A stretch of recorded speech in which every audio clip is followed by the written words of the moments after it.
کہ آئین میں ترامیم کے حوالے سے گزشتہ رات گیم پلٹ چکی تھی اور حکومت نے اپنے تمام ارکان اسمبلی کو بتا دیا تھا کہ وہ چاہیں تو اسلام آباد سے باہر جا سکتے ہیں، جس کے بعد حکومتی ارکان کی اکثریت جو ہے وہ اپنے آبائی علاقوں میں چلی گئی تھی۔ یہی وجہ ہے کہ آج قومی اسمبلی کے اجلاس میں کورم بھی پورا نہیں کیا جا سکا، اور ان ذرائع کا یہ کہنا تھا کہ ان بدلے ہوئے حالات میں بھی وزیر قانون جو ہے وہ ان کا جو ہے وہ انٹرویو ارینج کیا گیا۔ اعظم نذیر تارڑ صاحب نے بتایا کہ چیف جسٹس قاضی فائز عیسیٰ کی وہ اپنی مدت ملازمت میں توسیع لینے میں کوئی دلچسپی نہیں رکھتے، حکومت بھی مدت ملازمت میں توسیع کے کسی قانون پہ کام نہیں کر رہی۔ اب وزیر قانون نے یہ بھی بتایا کہ نئے چیف جسٹس کے تقرر کے لیے آئین میں سینئر موسٹ کی شرط موجود ہے جس پہ عمل کیا جائے گا، اور انہوں نے کہا کہ اس کے باوجود جو لوگ افواہیں پھیلا رہے ہیں اس کا حکومت کے پاس کوئی علاج نہیں، حالانکہ ان افواہوں کی جو بنیادی وجہ اور محرک ہے وہ خود ہی حکومتی اقدامات ہیں، اور حکومت کو 2/3 اکثریت کس لیے چاہیے؟ حکومت تحریک انصاف کی مخصوص نشستیں بالآخر کیوں ہتھیانا چاہتی ہے؟ اس معاملے میں اتنی ضدی ہٹ دھرم کیوں ہو چکی ہے کہ سپریم کورٹ کے 8 رکنی اکثریتی ججز کے فیصلے کو بھی ماننے کو تیار نہیں ہے؟ تو بہرحال تازہ ترین اطلاعات یہ ہے کہ آئینی ترمیم کی حکومتی کوششوں کو وقتی طور پہ بریک لگی ہے، لیکن کیا حکومت مستقل طور پر اپنے اس ارادے سے باز آ چکی ہے؟ اس کے بارے میں حتمی طور پہ کچھ نہیں کہا جا سکتا۔ اور ناظرین، اب کچھ بات ہو جائے بلوچستان کی، جہاں ہونے والی دہشت گردی کی وارداتوں نے پورے ملک میں ایک سوگوار سی کیفیت پیدا کر رکھی ہے، بلکہ کہنا چاہیے صف ماتم بچھا دی ہے۔ بلوچستان سے ایک واضح طور پہ دیکھا جا رہا ہے کہ لال آندھی اٹھتی ہوئی نظر آ رہی ہے، اور لیکن نون لیگ والوں نے اس طرف سے اپنی آنکھیں مکمل بند کر رکھی ہیں۔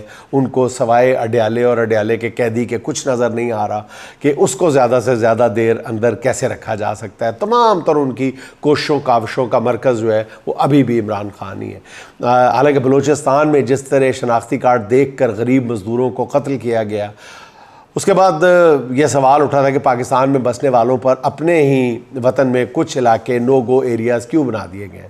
تو دہشت گردی کے اس خوفناک واقعے کے بعد چاہیے تو یہ تھا کہ حکومت سامنے آ کر دہشت گردوں کو للکارتی، لیکن ایسا نہیں ہوا۔ حکومتی زوما اس معاملے میں ذمہ داری لینے کی بجائے سارا ملبہ کسی نہ کسی انداز میں پس پردہ قوتوں پر ڈالنے کی کوشش کر رہے ہیں۔ بلوچستان میں امن و امان کی ذمہ داری ان قوتوں کی، وہ کہتے ہیں کہ ان قوتوں کی ہے۔ اب حکومت کے مسائل ہی کچھ اور ہیں، وہ جیسے میں نے عرض کیا ہے وہ سیاسی جوڑ توڑ میں مصروف ہیں، اسے کسی اور طرف دیکھنے کی فرصت ہی نہیں ہے۔ کچے کے علاقے میں آپ دیکھ لیں پولیس اہلکاروں کی جو مظلومانہ شہادت ہو، یا بلوچستان میں پنجابی مزدوروں کا قتل عام ہو، نہ مرکزی حکومت کو کوئی فکر ہے، نہ ہی پنجاب حکومت اپنی ذمہ داری کا احساس کر رہی ہے۔ تو حکومت جو ہے وہ غیر ضروری بحثوں میں الجھی ہوئی ہے یا خود کو الجھایا ہوا ہے۔ تو حکومت کی یہ لاپرواہی دیکھ کے یا تو روم کا نیرو یاد آ جاتا ہے جو روم کے جلنے پر بھی بانسری بجا رہا تھا، یا 13ویں صدی کا بغداد یاد آ جاتا ہے۔ عروس البلاد کہلانے والا بغداد جب زوال پذیر تھا تو اس وقت ہلاکو خان نے بغداد پہ حملہ کیا تو بغداد کی گلیوں میں مناظرے ہو رہے تھے کہ کوا حلال ہے یا حرام ہے۔ تو کہیں یہ گتھیاں سلجھائی جا رہی تھیں کہ سوئی کی نوک پر کتنے فرشتے بیٹھ سکتے ہیں، اور یا پھر یہ بحثیں ہو رہی تھیں کہ مسواک کرنے سے روزہ ٹوٹ جاتا ہے یا نہیں ٹوٹتا۔ پھر ہلاکو نے بغداد کی گلیوں میں خون کی ندیاں بہائیں تو کسی کو ہوش نہ رہی کہ کوا حلال ہے یا حرام۔ اسی طرح جب بلوچستان میں دہشت گردی ہو رہی تھی تو حکومت اپنے حواریوں اور صحافتی ٹاؤٹس کے ذریعے بحث کروا رہی تھی کہ علیمہ خان اور بشرا بی بی میں اختلافات کی وجہ کیا ہے۔ تو تحریک انصاف پر قبضے کی جنگ آخری مرحلے میں ہے۔ عمران خان کے جیل سے نکلنے کے فوری امکانات ہیں یا نہیں ہیں، یا پھر حکومت ان کوششوں میں مصروف تھی کہ قاضی صاحب کی ایکسٹینشن کے لیے ترمیم کس طرح منظور کروائی جائے۔ خدا کوئی تو حکومت کو بتائے کہ بلوچستان ہاتھ سے نکلتا جا رہا ہے۔ میرے منہ میں خاک، واقعتاً یہ سوچ کے دل دہلتا ہے۔ ملک میں امن و امان کی صورتحال دیکھنے کے لیے جس بندے کو وزیر داخلہ مقرر کیا گیا ہے، اس کے بارے میں پتہ ہی نہیں چلتا کہ وہ کب وزیر داخلہ ہیں اور کب پی سی بی کے چیئرمین کی ٹوپی پہن لیتے ہیں.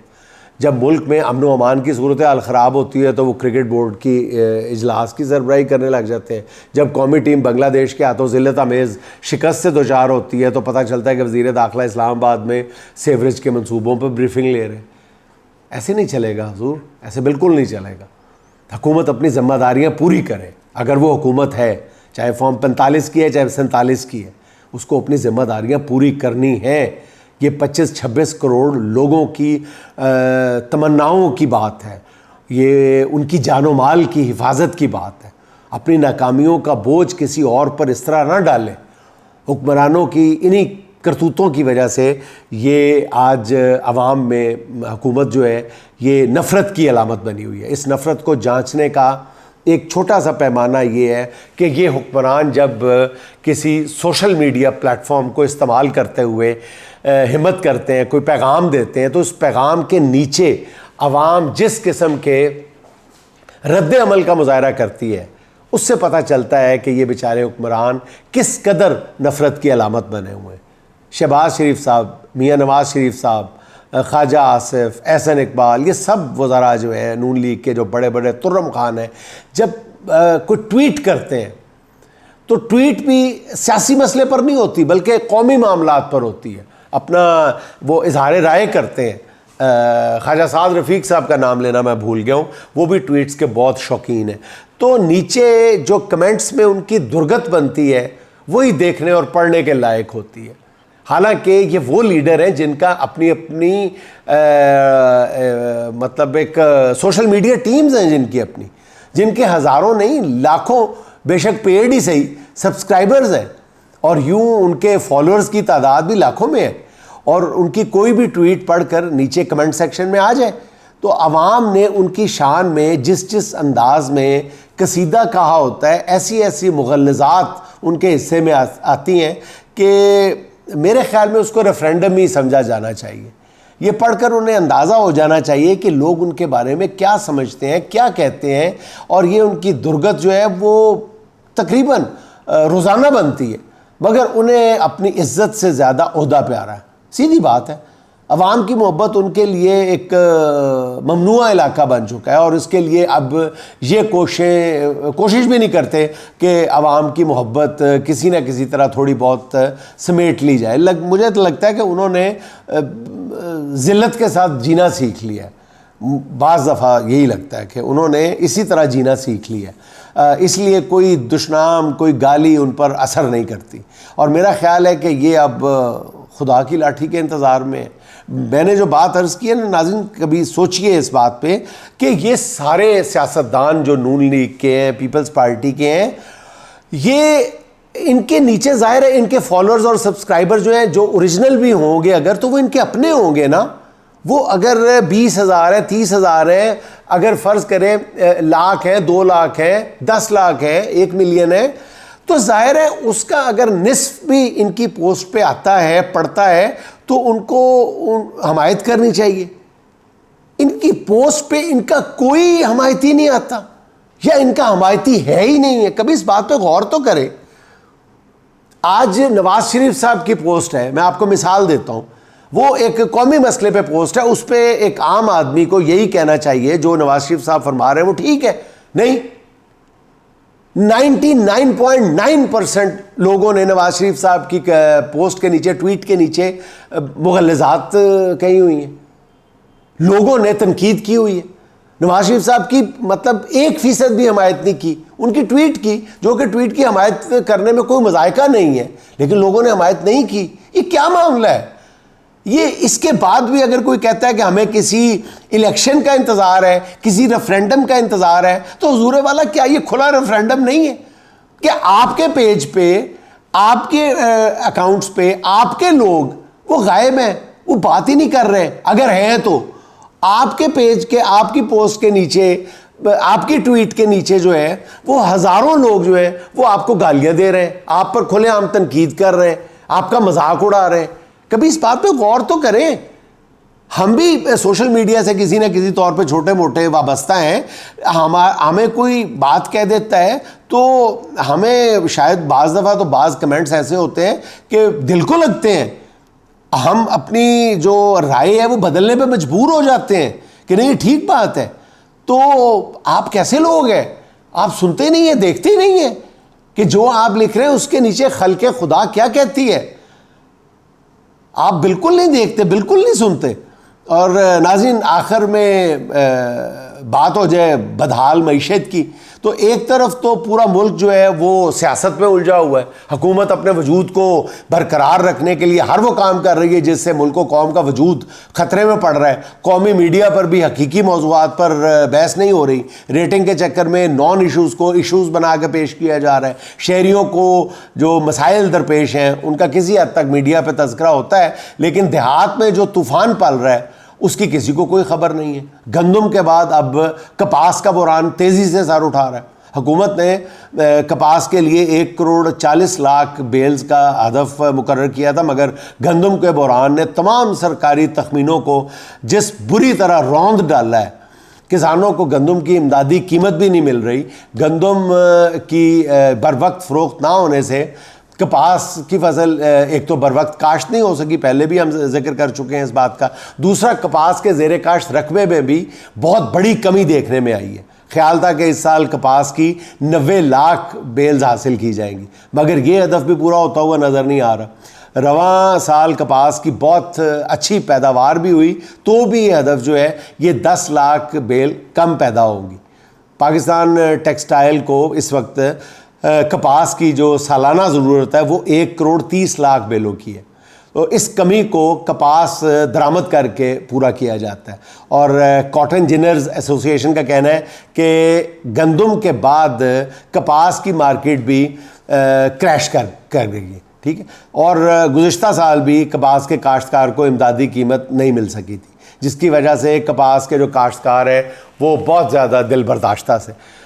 اور اوپر سے پھر یہ رواں سال گندم کے بحران نے کسان کی کمر توڑ کے رکھ دی ہے. ایک طرف کپاس کا کاشتکار رو رہا ہے تو دوسری طرف آپ دیکھیں کہ ٹیکسٹائل انڈسٹری بدترین بحران کا شکار ہے.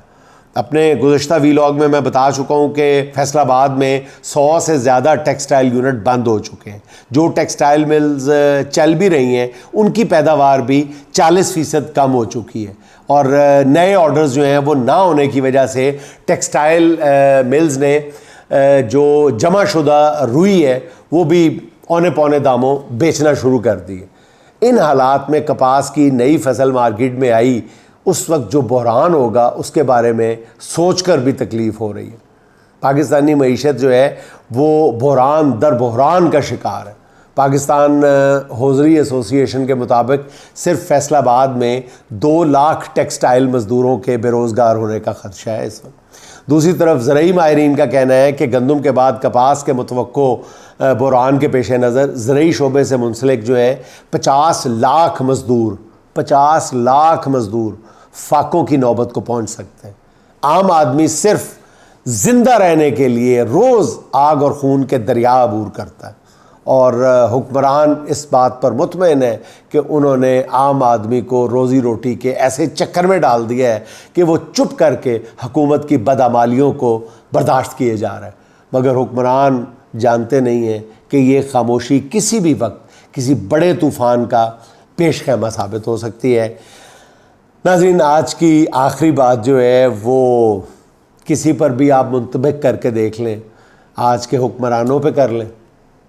ہم سب کو جنہوں نے بڑے بڑے عہدے پا لیے ہیں کسی بھی طرح, ہم کو معلوم ہے کہ سردار نے کس کس در پر سر تسلیم خم کیا تو دستار ملی. بہت خوب, بہت. ہم کو معلوم ہے کہ سردار نے کس کس در پر سر تسلیم خم کیا تو دستار ملی. ناظرین, خوش رہیں, خوش رکھیں. آپ سے ملاقات ہوگی انشاءاللہ اگلے ولاگ میں. اللہ حافظ.